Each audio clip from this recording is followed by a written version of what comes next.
Welcome to the Financial Fun Podcast with your host, Tammy Johnston. This is where Tammy talks with business owner parents and grandparents about the interesting and important subject of money. We promise this to be an interesting and open discussion, as that's how we learn best. And now, here's your host, author of the Financial Foundations. Financial Foundations is a series of books to teach kids about money, goal setting, and living a balanced life. Find out more at financialfun.ca. Here's Tammy Johnston. First things first, I would like to thank all of my listeners that have subscribed and reviewed my podcast and invite you to subscribe and review if you haven't yet. I appreciate you helping us to get the word out and making financial literacy a safe and welcoming subject for kids and adults. Second, please check out my podcast website, financialfun.ca, where you will be able to access past shows, find out more about me and our guests, as well as purchase the beautifully illustrated Financial Foundations books that teach kids about money in a fun, healthy, and holistic way. Hello once again, and thank you for joining us for the Financial Fun Podcast. Today, our guest is the hilarious Daryl Makk. Thanks for joining us, Daryl. Well, thanks for having me, Tammy. So, Daryl, why don't you tell us what you do? What is your business? I am a stand-up comic. That's my main business. I also produce live shows for other stand-ups, including a two-night, we call it a two-night comedy bender, which happens in the mountains of BC every summer, the Kootenay Gutbuster, or the KGB show as it's known. And I dabble in a bit of TV and film as well. Oh, so you make your living making people laugh. Making people laugh, yep, that's what it's all about. I paid a lot of bills with just words and jokes. You know what? A lot of people do it, but they're not upfront about it, like we were just talking about here with the banks, lies and jokes. Oh, yeah, the banks. You don't have any money, so we're going to charge you some money. I think that's how they work. Yeah, see, you're upfront and honest about your words and jokes. Oh, yeah. Truth and reality, that's what I like to serve up. Yeah, truth and reality. It's becoming more and more hilarious that you can't trust the news and you get your news from your comics. I get my news somewhere between the mainstream and the Tinfoil Hat Club. You got to look for it now. It's a treasure hunt. Well, I still love like the Daily Show and This Week Tonight with John Oliver and those ones. Those are my best sources. Oh yeah, they're great. They are hilarious. And what's your family situation, Daryl? I'm divorced. I've got two sons. They are both grown. One's living with me right now while he's going back to school. And they're 23 and 25. 23 and 26. Wow, bad dad. And they're well on their way into their careers, trying to find their way through adult life, and good boys. Well, hey, that's good. So thinking about it now, like I said, you've got two adult boys and one's living with you again. Looking back to like when you were a kid and seeing your boys now, what are you seeing that's different in how they think about money and react around money from when you were their age? I don't know if it's just my sons, but I find youth tends to not have a lot of knowledge of how the monetary system works, and I believe it's the digital age that caused that. They're so used to just tapping or punching in a pin that they don't have a concept of what money is actually like to have, like the actual physical cash. And I don't think there's as much value placed on it today as like when we were young. How so? What do you think is different besides like the tapping in the PIN number and it's all digital? Well, I still like to carry cash because if you don't use cash, they'll take it away eventually. And with cash, you know exactly how much you have, but when you're using the PIN or just tap to pay, people don't realize how much money's coming out of their account. Like there's not an actual physical connection with them. They just tap and pay, and all of a sudden it doesn't work anymore and they're out of money, but they don't realize how fast they were spending it. That I don't like doing debit payments if I can avoid them. I'd rather pay cash because you actually see the money there and it's got more of a perceived value. At least that's the way I see it. Yeah, and that is definitely something that I teach a lot of people, because so many people, like you say, they don't make that emotional connection when it's all the plastic. And then I like carrying cash too, for the simple fact that you only have to go through one thing where, okay, you're on the road and you need to gas up your car and your bank's down for maintenance. Funny you should say that. I was on the road with a young comic, and he was doing the debit pay, and I said, why do you use debit all the time? He goes, I've got unlimited stuff. I says, do you ever carry cash? And he goes, no. I said, we should have cash because sometimes those things go down. And the next morning we got up to go to a coffee shop and grab quick breakfast sandwich and a coffee to go, and he goes to use the debit, and the machine is down, and he has no cash. And he looks at me, and I said, I told you to get cash before, and I just went back to the rental car and waited for him. But he had to learn the lesson the hard way. I like using the debit, but I'm always paranoid because I've had it once or twice, like you said, where it's not that you don't have the money in your account, but if you can't access the account. Right. Or you have the money and you access it, and the next thing you go, oh, I've got that automatic payment coming through, and now the money's gone.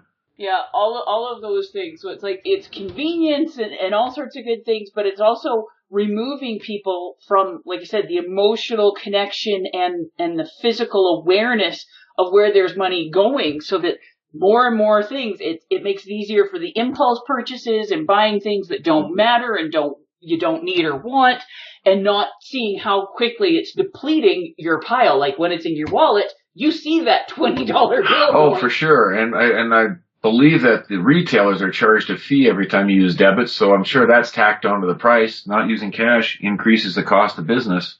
Yes, it very much does. I know that there's a few places that if you pay cash, they will give you like a 2% discount or something, which doesn't seem like a lot, but it adds up. So, and what are some of the things, especially with having the convenience of you being able to watch your son that's now living with you? What are some of the things that you're noticing that he's learning as he's growing up now? Well, I think he's learning that there is no free ride. He's got to worry about car insurance and his own cell phone bill, and I think he's got he understands where money comes from and where things come from. He values and respects that now that he's in the adult world. Both of them. My older boy just bought a house, so he's really going to have the reality of responsibility entering his world. Oh, so he's now a proud homeowner. He is indeed.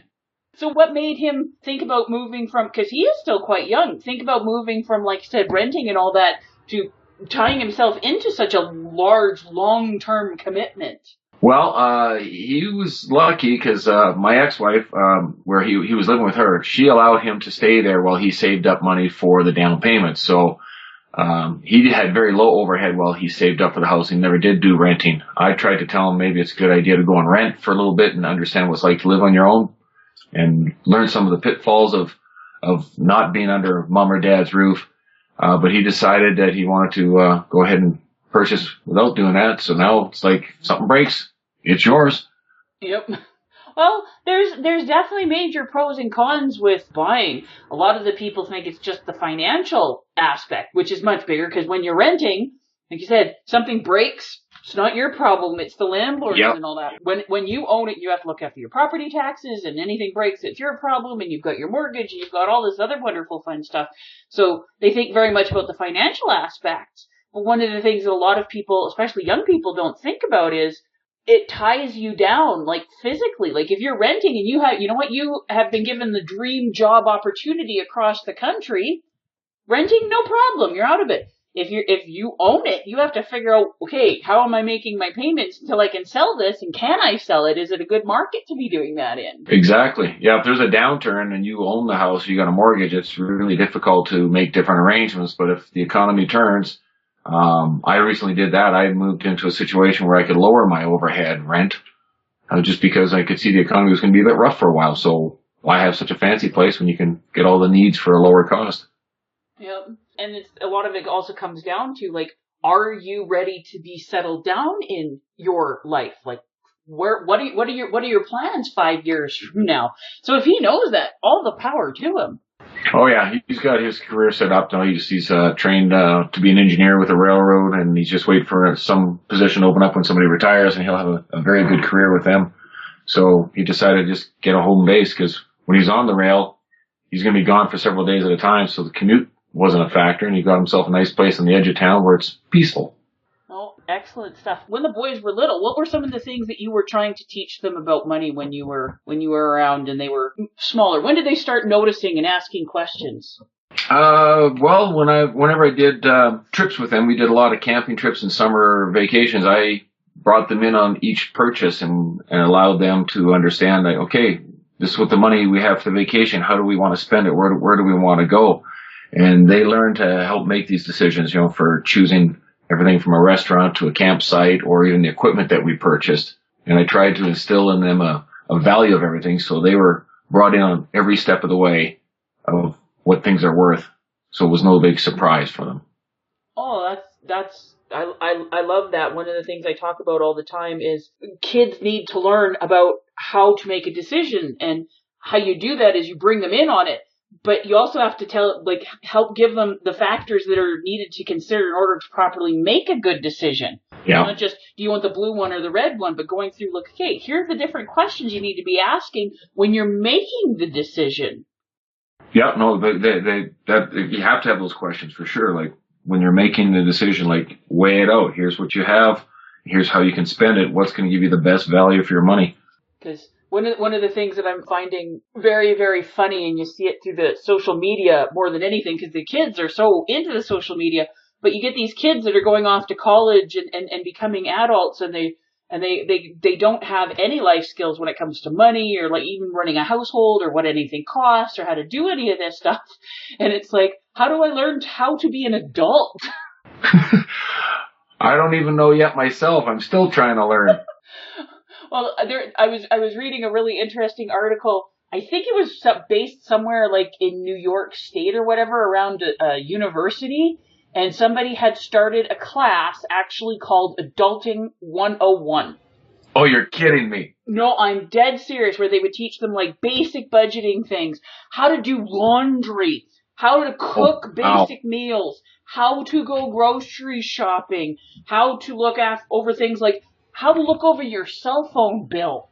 Because these kids have all these skills that are wonderful, but when it comes on how to be like a basic functioning adult, they know nothing. Wow. It's hilarious and scary at the same time. I'm actually thinking, okay, because I've talked to so many parents and stuff, because I got a lot of my clients where their kids are just starting to hit university and things like that. And I'm going, I'm thinking I need to set up a class called Adulting 101 here around State and the University of Calgary and stuff. And I've already had 3 companies going, I'll sponsor you. Wow. That's awesome. Yeah, and just thinking about, okay, when would I have to do it, and how would I physically get everything set up to teach them, like for a week, how to be a basic grown-up. Well, it's funny you should mention that, because I was just reading one of my friend's Facebook statuses, and he's in human resources and part of the hiring of new staff, and he was just posting how he's amazed how people will send him an email asking about a position and leave no address or phone number or full name for them to get back to them. Yeah. Just like one initial. Yeah, because they don't think about ones. Or another one that I've heard from a lot of people that are like doing hiring and HR and stuff, especially for the larger companies, is it's not the kids that are inquiring about the jobs and stuff. It's their parents. Oh, wow. I can't even imagine the embarrassment I would have had if my dad had done job shopping for me. Oh, we couldn't. You and I both would have died. Yeah. How could you do that? But there's so many parents that are so overly involved in their kids' lives that they try to do everything and interfere, and then their kids go, well, I don't know if it's because of anything that I did or my abilities, or it's because of my parents. And they're not helping their kids that way. They're handicapping them. Oh, totally. Yeah, you got to teach them how to swim on their own, so to speak. Well, that's one of the things when my daughter doesn't give me grief on it anymore, because we've always been this way with her, is that my job as your mom is to teach you how to be a fully functioning adult so that you can move out of my house. Exactly. I love you, but you need to be able to leave. That's right. You're not waiting me out, you are moving out. Yeah. Maybe that's why my parents gave me a new suit and luggage for my graduation gift. And I wish that was a made-up joke, but it's not. Yeah, that used to be much more common, and people were much more self-reliant, and the pendulum's always swinging, but I definitely think we need to become a lot more involved in teaching our kids the life skills and letting them make their decisions and fall on their faces and figure some things out on their own. And when we're teaching them, giving them the guidance on what are the questions you need to ask, how do you go about evaluating, and then you deal with the consequences. Yeah. No, you have to train them for what they're about to get into. It's crazy not to. You need your kids to know about money because they're going to take care of you when you're too old to take care of yourself. It's part of the long-term survival strategy. Yeah, part of the long-term survival strategy. But we've got to start making some serious changes because unfortunately the way things are going, our kids through all sorts of various things. Part of the fact is a lot of parents are not putting the time and effort in to teach their kids the useful skills.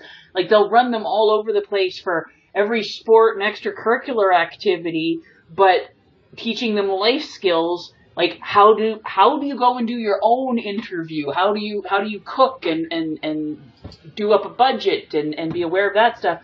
We're missing out on them that way. And then the economy has changed so much that a lot of the starter jobs that you and I had access to when we finished school, those don't exist anymore.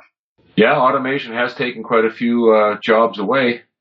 Well, automation and all sorts of different things. Like there's no mandatory retirement age anymore, which is a good thing and a bad thing, and right. Just so many different things. The game that we played when we finished school is not the same game that our kids are having to play. It's a completely different one. I would agree totally on that one. And we need to work on better preparing them. So, looking back from when you were a kid and now that you've got adult kids and from the sounds of it, grandfatherhood isn't going to be that far off. Oh, bite your tongue. No.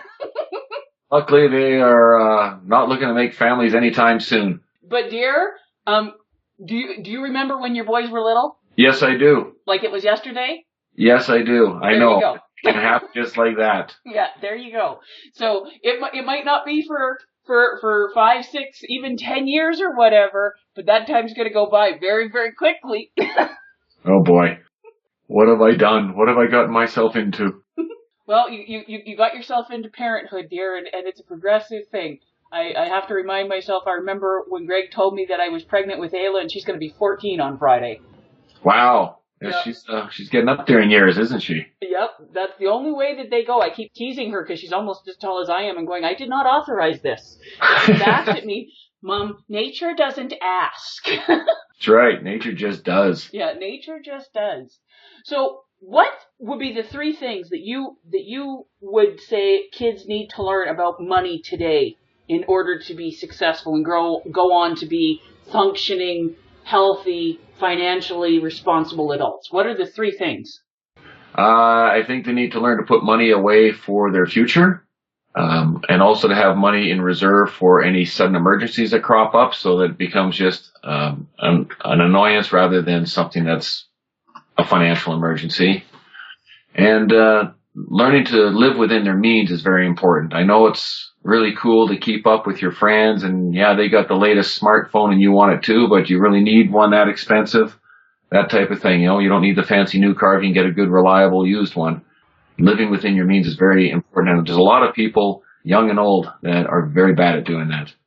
Well, yes, I will fully agree, but I think from my experience seeing with people, it's more the fact that most people are not aware of what their means are and are not aware of what their expenses are. It's mostly just they go about so much of their life unconsciously, especially when it comes to the money. So they forget about things, or, oh, I didn't know the vehicle registration was coming up, or I've got school fees. Oh, I forgot about that. Or like you said, the financial emergencies and stuff, and being aware of the true cost of things. Like, yeah, do I need the brand new cell phone or anything like that? Or like, yeah, vehicles are a huge expense and different things like that. I stopped buying new cars a long time ago. I just get a decent used one that someone's taking the depreciation hit on, and with the money I save on payments, I can maintain that car and go on vacation and stuff instead.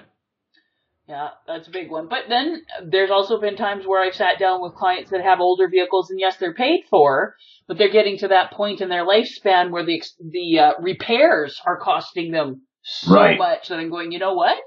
It'll be cheaper for you to get a new car with the payments rather than going through and paying $2,000 every 2 months for repairs on an old vehicle.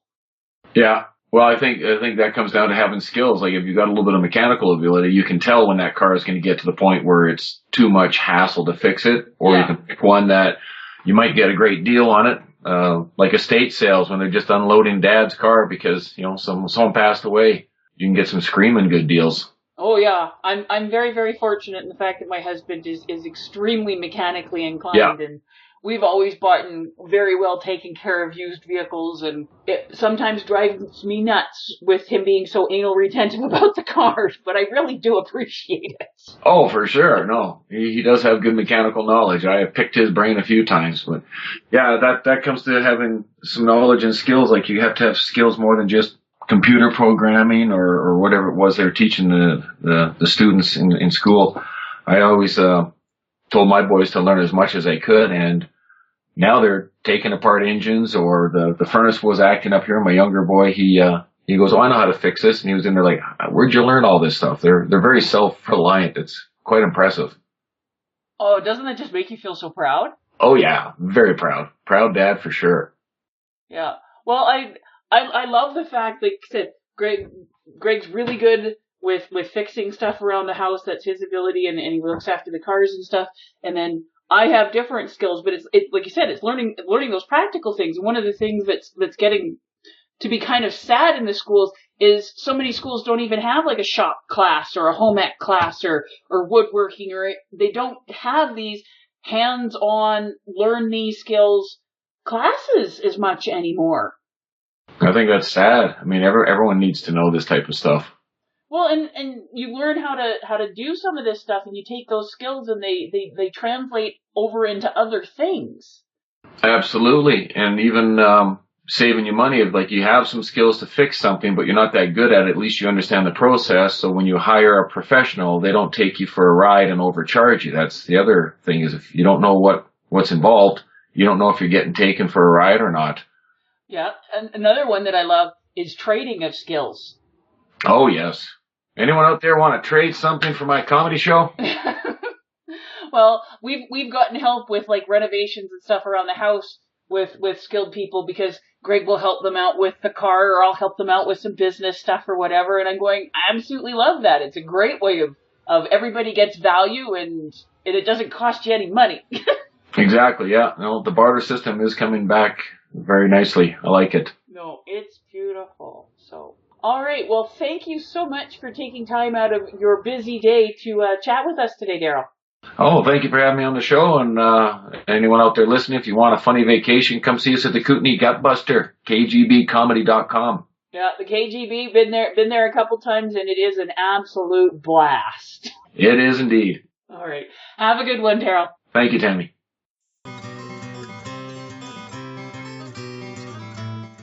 Before we leave each other, I would ask all of you listening to please subscribe to and rate my podcast. A review would be most appreciated, and feedback is always welcome. Whether it be a comment, future topic suggestions, and or questions you or your kids would like to have answered in the Ask Tammy column on the financialfund.ca website.